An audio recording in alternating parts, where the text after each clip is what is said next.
What up, YouTube? What up, boys and girls? This is Chef, New Zealand Murder History Podcast, and check this one out. Alright, I got a giveaway for you people today. Hope you like it. I got some cool cartoons I drew. Well, you know, they're not bad. I'm not really good enough to draw for, like, I don't know, Disney or something, but they're pretty cool. And to celebrate 100 subscribers, I'm going to be giving these away to the first 100 people who write to me. You don't have to write a letter, I just want you to send a self-addressed envelope. Yeah, just check this one out. This one's actually pretty cool. So it's got the SS Mermaid, there's a drum full of nuclear waste, a weird crocodile with nuclear eyes, and then over the page, this is like the continuation from that one, and the ship's now a shipwreck, and there's another ship, there's another weird nuclear fish and a Wu-Tang sign, some whale bones. Yeah, so they'll look something like this, you know. Pretty cool. This one's more just me rambling. Might send that one as a bonus cartoon. Yeah, don't stir a coffee or a hot drink with a knife. Never trust the left-handed. Don't fart in bed, and you don't go hunting on the black moon. Never cut your hair or your nails at night. Don't talk to strangers, and don't talk with your mouth full. So yeah, it'd be something like that, really. Just, you know, random as cartoons. You know, this one's got a guy with a flamethrower lighting birthday candles. Not really sure what that one's about, but you know, they don't have to make too much sense. They're just random as cartoons. So basically what I want you to do is you get an envelope, and in the envelope you put another envelope with your name and address, postcode, you know, everything that needs to find you, for the postman to find you. Because, disclaimer, if your cartoon doesn't come to you, I'm happy to send another one, but you'll have to send me another self-addressed envelope, because I really have no control over the post. I mean, the post is pretty reliable, you know, should come. Might take a while. They have a lot of staff cuts these days, stuff like that, but yeah. Anyway, I'll give you guys my P.O. box. Here. Oh, hang on, you can't see that. Let's get a bit closer. Alright, so I want you to write to me, Chef. P.O. Box 848 Nelson, 7040, South Island, New Zealand. Once again, address your self-addressed envelope and send it to me, Chef.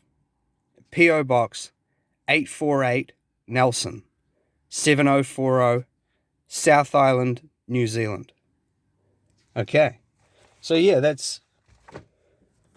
it should be pretty cool, you know. Don't delay. Send a self-addressed envelope today.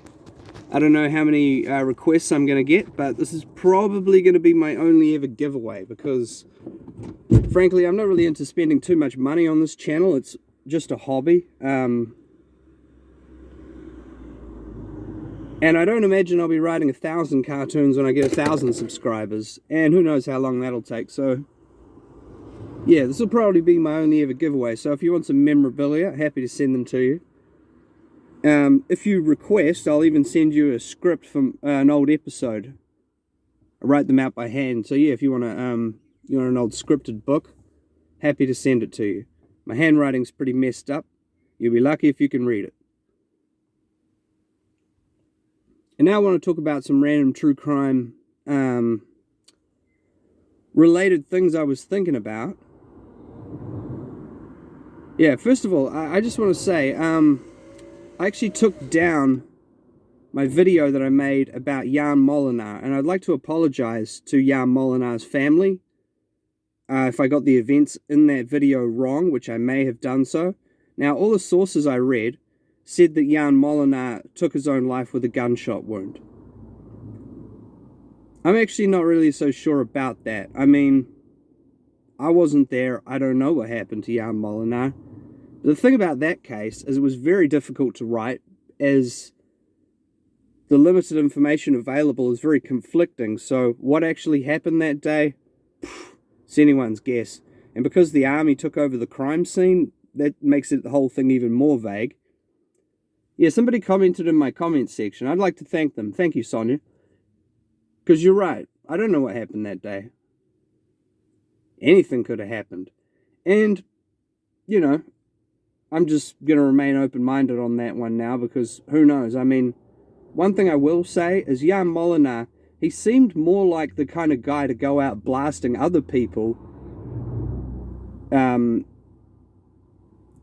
to take himself out. I mean, why didn't he go out and have a shoot-off with the Armed Defender Squad and the army and everyone that was there? I mean, that sort of seemed more like his MO. What I'm getting at is I've heard plenty about Jan Molenaar, but I don't really know, you know. I heard he used to go around Napier smashing gang members over. Again, I never read that in an article. It's just what I was told.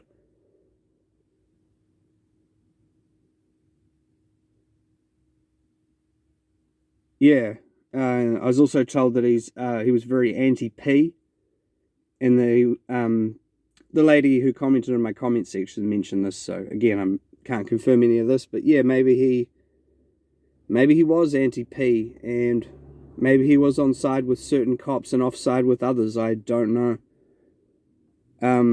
That's what Sonia suggested, but again, no idea. Some of the ones, the information corresponds a lot more, and they seem a lot more, let's just say, cut and dry than others. Another one is the Chris Kren video that I made. Somebody mentioned that I got some facts wrong in that one, but they didn't actually elaborate as to what facts. So at the moment, I'll leave that one up. But if I find out that there's major misinformation in it, I'll take it down, because spreading misinformation is not the aim of this YouTube channel at all. But I do just want to mention, none of us true crime people on the internet really know any more than the next man. I mean, I have the same access to the internet as anyone else from New Zealand. And yeah, I just put this show together from mostly internet sources. Sometimes I read the newspaper. Yeah, I do randomly hear things from people, which of course is hearsay. I interviewed Dame Catherine Healy for the Operation Darlington episode, so I use other sources as well where possible, TV1 and TV3 News. But yeah, it's mostly just put together from internet sources, so you know, any of these true crime channels you're watching, not just my channel, any of these channels, you should be questioning what you're being told. Even the articles that you read in the mainstream news, definitely question that too, because frankly, a lot of them are, well, you figure it out when you research true crime, because some articles you'll read will conflict with others. They'll have different dates, people will say different things, different witness statements, you know, and what you do is you try to cross-reference them against each other, and if 3 articles are saying the same thing, then that gives it more credibility. But unless any of us were there or somehow involved in these cases, which typically we're not, it's very hard to say what we're saying is accurate 100%, you know. And the older we go back into the past, the more historical ones, they get even more shaky, you know. I'm writing one at the moment about Minnie Dean. Should be up tomorrow, hopefully. Yeah, and that one's really hard to fact check because, well, yeah, all happened a long time ago.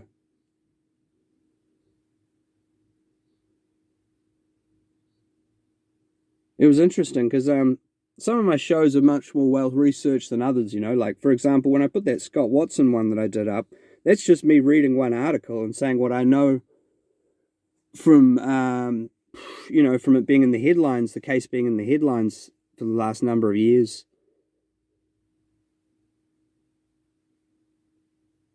And a lot of my subscribers, they actually knew more than me about that case, which is cool, you know. I found that really interesting, chatting with them. Yeah, who knows? Did Scott Watson really kill Ben Smart and Olivia Hope? I honestly don't know. He may have done so, but he also may not have done so. There's so much sketchy goings on in that case. It's all bad, you know, like, whatever happened with that mystery catch, you know, we'll never know because the police didn't really look into it. And Guy Wallace was a nautical guy, so how could he mistake a sloop for a ketch, you know? It's the kind of mistake I would make because I'm not really a boat guy, but a boat guy wouldn't really make mistakes like that. But it was dark. I mean, who knows? But he clearly said it had 2 masts. Scott Watson's boat had 1 mast, so I just don't know. But yeah, my show, I like to make shows. Some of them are more entertaining than others. It depends what mood I'm in. Sometimes I'm kind of silly and making jokes about stuff. Other times I'm not in a good mood and just literally talking about the case. It's not that I'm in a bad mood. Sometimes I am. But yeah, sometimes I'm a lot more jokey than others. Just depends, yeah. But I'm interested in history. The main reason I do this channel is actually to bring attention to the unsolved cases.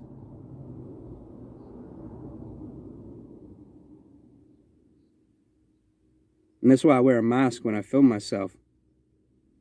Because I know that there's plenty of people out there who don't want some of these cases to be solved. Like Operation Darlington. You know, stuff like that. And I don't want to be kicking it in a bar or a club one night and get recognized by somebody who takes offense to that.